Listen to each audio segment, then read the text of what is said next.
Welcome to Picks with the Professor, the podcast where a real statistics professor And his friend Jake. gives you sports betting tips. I am Professor Sides. You can follow me and find all my picks on Twitter at Professor Sides. You can follow my friend Jake on Twitter at myfriend_Jake. Today is Thursday, March 3rd, 2022, and this episode covers today's best college basketball bets. In case you're new here, I have built a mathematical model that predicts what the spread and total should be for every Division I college basketball game. And information along with a graded A, B, or C pick for each of today's games not covered in this episode is available in the Google Sheet linked in the show's description.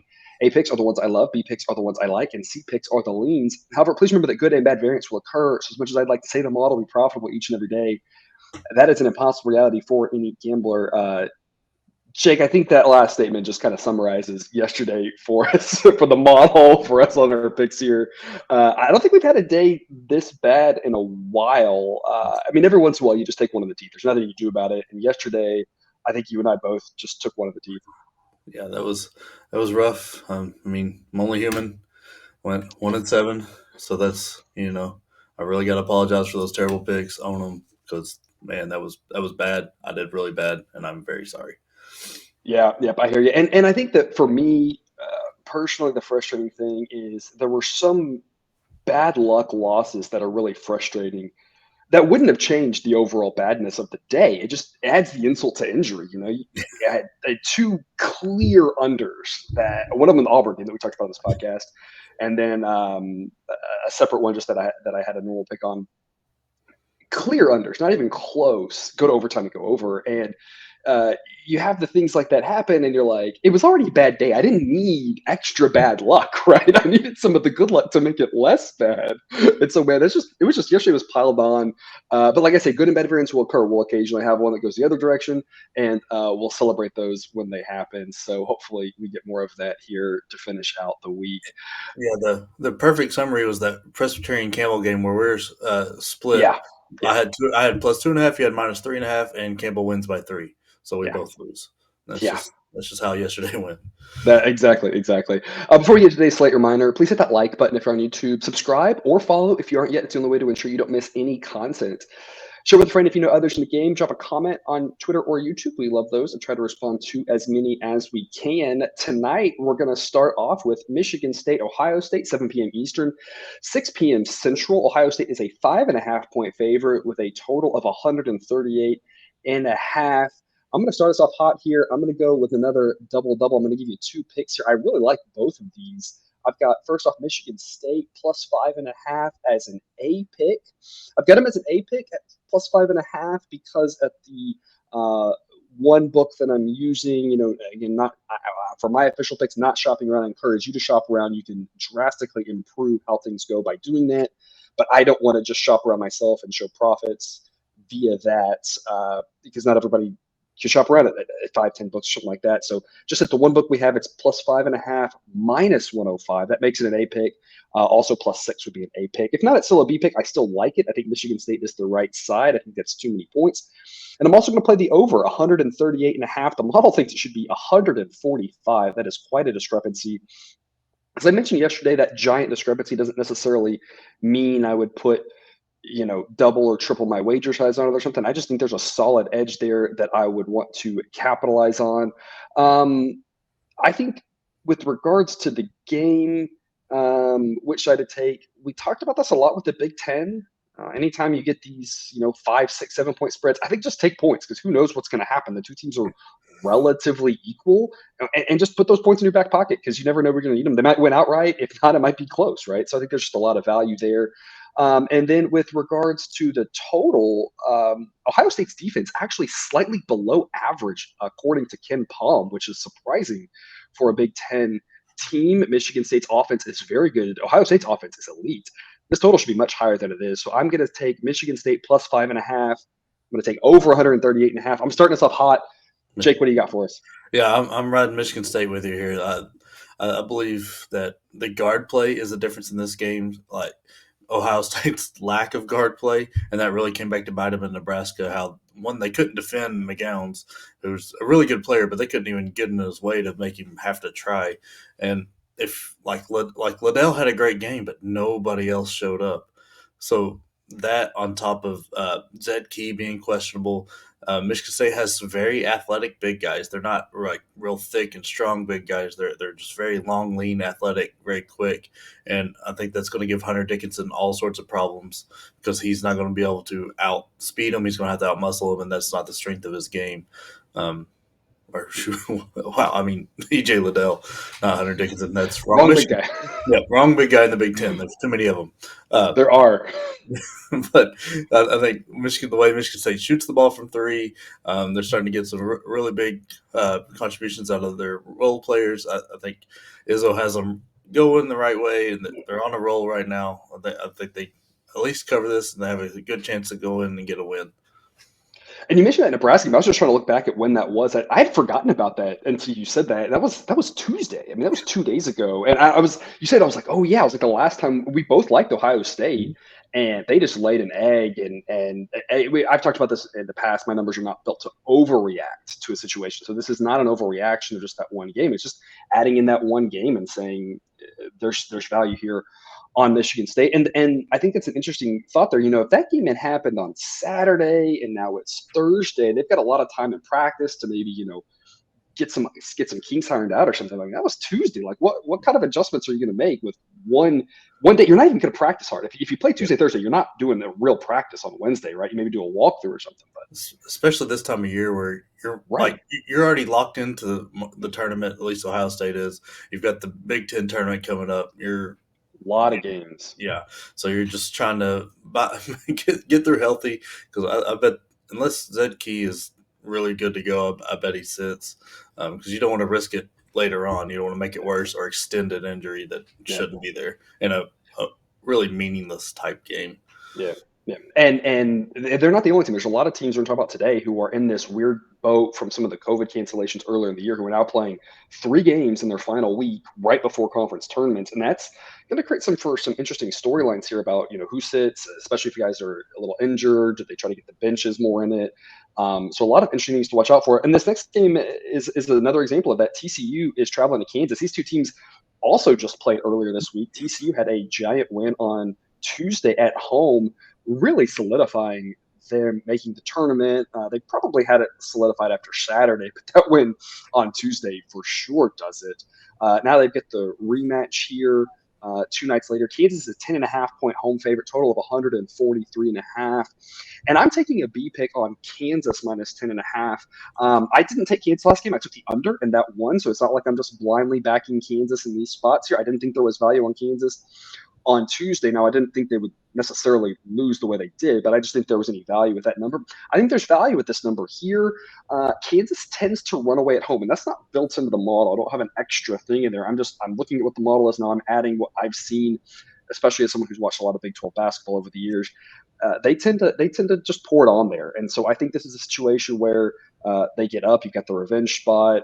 I think Kansas runs away with this one. Don't be fooled about that last game. That's just one game. I trust Bill Self to make adjustments. What about you, Jake?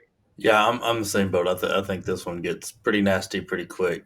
I don't think Kansas lays another egg. I don't think they didn't look awake that game, and I think that was a good wake up call after dropping to Baylor, dropping 2 in a row. They're not gonna want to drop 3 in a row. They're definitely not going to do it at home. Remy Martin's still recovering from the injury, so maybe he's a little better now. Abaji's not going to have another terrible game like that. Especially at home, you're going to have the lesser players, like the role players. They're going to step up more, be able to sleep in their own bed, kind of deal, see their girlfriends, whatever. They're going to feel more at home. They're going to be more relaxed. It's just going to be a overall different style game. I don't think TCU's offense isn't good enough to keep up when Kansas gets going. Their defense is really good, but I don't think they've got enough offensive firepower to keep this one close. Yeah, and you talked about Kansas sleepwalking through that game, and I only watched the second half. I was watching other things. It's hard for me to watch a lot of first halves of them in the earlier spot because I'm trying to watch so many things, right? And so I did watch the second half of that game, and I don't know necessarily exactly how they got into the hole. I can't necessarily give you the whole narrative, but I will say to your point about them sleepwalking, what I noticed was at the end of the game, when you're in that let's score quick and foul type situation, Kansas had already just nailed it in. And I don't know if that had happened early in the game, but I remember a possession where it's not over. It's like a 5-point game or something with about a minute left. They've got the ball, and guy just dribbles up and just jacks up a horrible three. Like, not even trying to take like 5 seconds to get a good look or drive to the hole. And they just launches one up, and I'm like, man, you look like you. They just look like they didn't care at that point. They'd already phoned it in. So I don't know if that had happened earlier in the game or what, but yeah, you expect that not to happen here after losing coming back home. It should give a more spirited effort. Moving on to the 9 p.m. Eastern, 8 p.m. Central time slot, there's one really fascinating game here to watch. Iowa at Michigan. Michigan is a slight 1.5-point favorite. The model thinks this should be a pick 'em, so I've got a B pick on Iowa taking the 1.5. I think it's pretty equivalent with money line as long as you're in the plus odds territory here. Model's 4-0 fading Michigan. I think it's a coin toss game. Iowa is clearly the better team. Going on the road cancels that out a little bit. I like in these coin toss games, I like having the team with the best player. Keegan Murray's the best player on the court. And so I think that's I think it's kind of as simple as that. Jake, what's your take? Yeah, I'm with Iowa. It took a massive, absolutely massive game out of Musa Diabate last time for Michigan to win by 5. The guy averages 8 points and went for 28 and missed, I think, 2 shots the entire game. That's not repeatable. Michigan's also on this fun run of win one, lose one. So they won their last one. So there you go. And don't overthink it sometimes, right? Yeah. You don't. It's not like you need them to lose by a bunch here for Iowa to cover. Or Iowa's got points. But like Iowa is a very, very good offensive team. Defense is bad, but not as bad as people expect. Like, talk about, it's just kind of like the narrative carrying over from last year, how bad they were defensively. They also, in that previous matchup, had a terrible shooting night, shot 20% from beyond the arc when they averaged up close to 38. So I don't think that's repeatable. I think they're going to shoot better. I think Bohannon is going to show up and actually shoot the ball a little bit. I think he made 1 3 last time. I don't think that happens. Murray had his normal good game, and I don't think Michigan has a guy in there that can get in his way. And Hunter Dickinson isn't really that great of a rim protector. And so it's not that scary to drive in against him. And I really think that's the difference is there's not a true rim protector for Michigan, and Keegan Murray is going to be able to get whatever he wants, and then they're going to hit a few more threes, and that game totally flips. Right, and you mentioned Iowa's defense. Them and Michigan both slightly below average. So again, not bad defenses for either one. I think Iowa's the anti-Virginia, right? Iowa plays so fast. Their defense isn't great, but they play so fast, it makes their defense appear worse. Virginia, on the other hand, plays so slow, it makes their defense look better, right? This Virginia team is not, and they're starting to play a little better lately, of course, but they're not that same defense that, playing slow plus their great defense could hold a team down to like some ridiculous total, like 35 points in a game or something. That's not this Virginia team. And the same with Iowa. It's not the same bad defense. It's just they play really fast and they have such a great offense. The score is just, get out of hand, which is why the total is so high in this game here. I've been playing a lot of the Iowa overs. I don't think at this number, I don't think it's a bad play necessarily, but mathematically, I don't have a huge edge there. I think Iowa's the side I'd rather have than the total on this one, which takes us to the late slot, 11 p.m. Eastern, 10 p.m. Central, Fresno State at San Diego State. I'm going to take the under. This is a low number here, 116. The model thinks it should be about 114.5. I'm going to go back to the well with the San Diego State under. They are an incredible defensive team. We all know that. And here's the thing is that I tried the under earlier in the week when they played Wyoming. That first half really just blew things out of proportion. The second half was more like we thought. The second half, which usually has more points than the first half, had 58 points. And that was against a Wyoming team who Wyoming and Fresno are pretty similar in their offensive efficiency. Both teams are good offenses, but Wyoming plays at a close to average pace. Fresno wants to grind this game to a pulse, like to a pulp. They just want to slow this thing down as much as possible. And so I think this is as low as the number is, I think this is a perfect recipe for an under. I think we're going to see a TV timeout to TV timeout spell where there's a grand total of 5 points, maybe twice even in this game, because it's so hard to score against San Diego State. And Fresno is going to take every literal second on the shot clock, 9 out of 10 possessions. There's just not enough possessions for there to be that many points. And so this is one where, again, my model is built to kind of regress to the mean a little bit. So if it says over a large number, under a low number, it's seeing something there and saying, look, y'all just haven't adjusted enough. I think this is going to be a late night, boring game, but I think you can make some money taking that under. Jake, with regards to the side, San Diego State is an 8-point favorite. Can they cover that number at home? Yeah, I think they do. They won the last one by 17 on the road, and I believe that came in under the. It was really close to this number. I think it was like 67-48, so it's right around this number. Um, but they're very similar teams in how they want to play. It's just San Diego State's better at every level. I mean, typically you like to lean to the best player on the floor, which I think is Orlando Robinson for Fresno State, but he is not got enough help here, and the way San Diego State plays defense is unreal. I was going to say Like, exactly. It's you talk about the best player on the floor, but that kind of has an exception when you have no help against potentially the best defense in the country. yeah, and it's nuts. Like they're gonna contain him just enough. Plus, Fresno State's not playing great last night. Right now, they're 2-3 in their last five, but the two wins have come against the bottom of the Mountain West with Air Force and New Mexico. So it's not like they're on a high roll here. Um, so I'm pretty sure I'm very confident in San Diego State pick. This is one of my favorite plays of the night, just because of how great this defense is. And then Matt Bradley seems to be playing well. Like right now, he's got it going. He scored over 15 in three of the last four. He had 30 the last time out. And then when they beat Fresno State by 17, he had 2 points. So the leading only scores two, and then they still win by 17. So I think San Diego State's got this one. Yeah, that last game was 61-44, and that seems about right. I mean, maybe a few more points. That was a little bit on the lower scoring side, but I feel like we're going to be right in that same kind of ballpark here tonight. And that takes us to our solo Jake segment. You took a loss here last night, finally almost a 14-3-1 all time in this segment. Still an incredible record. I feel like you could lose out and it'd still be a good record. Obviously, we're going to hope that doesn't happen. But we've got one here for you, a little under the radar game on a Thursday night. A lot of conference tournaments happening, so not as many exciting games. One that you might be interested in to tune into here should be a tight one, 8 p.m. Eastern, 7 p.m. Central Florida at Tulane. It's a pick 'em, so you just have to pick who wins in this matchup. Yeah, I like Tulane here. They lost by 2 on the road, so I think that helps when you come back home. They're at every offensive metric, they are a good ways ahead of UCF. And then on the defensive side, UCF has a better defensive efficiency, but Tulane forces more turnovers. So like I think when Tulane at home gets to control the pace a little bit more, they're going to force the little turnovers, and like UCF has a hard time at the end of games. We saw this in the Houston game and a couple weeks ago, and a few other ones where they're not quite sure who is going to do what.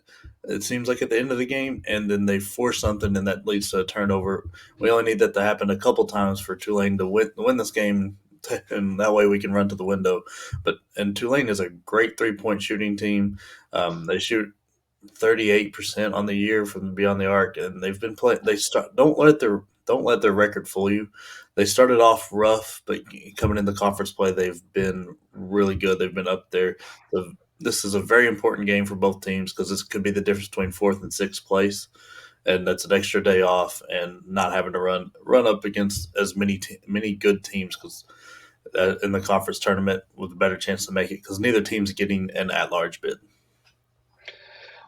Yeah, and like you said, UCF struggling at the end of games, it's probably reflected in the fact that they've been just a disappointing team kind of all season based off their expectations. Tulane's been an overachieving team. And so it sounds like you're looking for that to continue there tonight in that game, which takes us to the overtime A plays for the week. This segment, 4 and 5, still a few games over 500 on the season here. I've got 4 of them for you. First off, Central Arkansas at 6 p.m.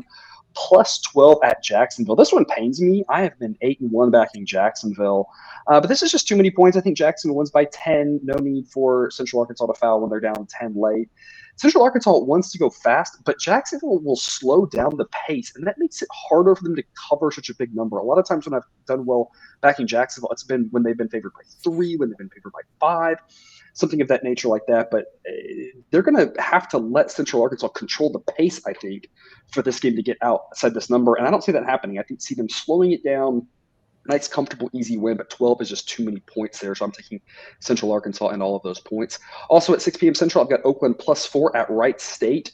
I have to assume this line is a combination of Wright State being good last year, but they're not that good this year, and Oakland, who just did not give a darn against IUPUI. If you saw that game against IUPUI with only 5 players, Oakland, they get up 10, and then it would drop to 4. They got up 14, it would drop to 8. They got up 18, and let them get back to 10. I mean, Oakland clearly knew they were playing against a team with 5 players, wasn't really trying. So I think that's kind of built into this number here. I think there's value at 4. I think these teams are pretty equal. And so getting 4, even though it's on the road, I think is a smart investment. 8 p.m. Central, Rice +7.5 at UTEP. Rice cannot play defense, but their offense, I think, is good enough to hang in there here. And then my A-plus play of the day, 18-13-1 all time here at 9 p.m. Central, so a late start here. Hawaii getting 7.5 points at UC Santa Barbara. I'm 8-0 fading the Gauchos. We got Hawaii in this spot Saturday. Let's do it again. Yeah, I really like this Oakland pick. I think they're overreacted to the IUPUI game, and the line just kind of went weird on them. So I'm pretty sure Oakland. Oh, I think Oakland wins the game, to be honest. But I'll take the +4. Yep, that makes a lot of sense. All right, and so that takes us to our buzzer beaters. I've got 2 for you here. The best B-side, all-time 17 and 15 here. I'm going to go 7:30 Central. Jackson State, I've been riding them a lot lately. I see no reason to get off that train here. I'm laying 10 points against Arkansas Pine Bluff. Jackson State won by 13 on the road earlier in the year. Arkansas Pine Bluff did underperform a little bit on the 3-point shooting in that game, but even if they'd have made a couple more, they still don't come close at home now that this is at Jackson State. I think they can win easily. They are a much better team. I'm 6-2 backing Jackson State and 6-3 fading Arkansas Pine Bluff. So I like Jackson State to run away with that one. And then some afternoon delight. This is the early one here. I'm going with the 11:30 a.m. Central tip, 12:30 Eastern. UT Arlington versus Louisiana. I'm going to take over 135.5. Both teams have average offenses, but below average defenses. I think this game gets into the 140, so 135.5 is a steal. Jake, what are your buzzer beaters? I'm going with Southern -4 against this Alabama State team. Southern's just the better team. They're simple as that. And I like Coastal Carolina -6 versus Georgia Southern. Coastal's the better team, and they've been good to me all year. So I think that trend continues. I think they cover fairly easy. All right, that's all we've got for you today. Thanks for tuning in to another episode of Picks with the Professor. Reminder, check out that Google Sheet for picks and totals on all of today's games not covered in today's show. If you haven't done so yet, click that subscribe button. We'll get you a new episode every weekday, and it's Saturdays during the college basketball season dropped right into your feed. The next 2 days, the podcast should drop a little bit earlier. So if you're interested in that, you can get that earlier in the morning. If not, then you can just watch it at whatever time you normally do. We will see you tomorrow. Until then, remember, you can eat your betting money, but please don't bet your eating money.